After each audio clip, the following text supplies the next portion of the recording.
Before you begin, remove the base enclosure, battery, wireless module, solid-state drive, hard disk drive assembly, right trunk, right support bracket, right fan, left trunk, left support bracket, left fan, I/O board, system board, display panel assembly, and display bezel.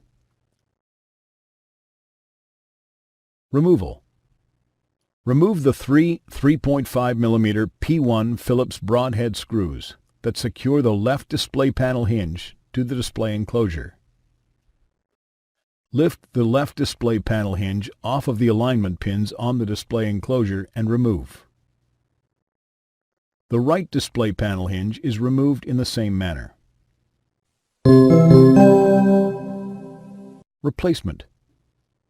Place the left display panel hinge onto the alignment pins on the display enclosure. Replace the three 3.5 mm P1 Phillips broadhead screws that secure the left display panel hinge to the display enclosure. Replace the right display panel hinge in the same manner. Thanks for watching. Please click subscribe for more videos and weekly updates.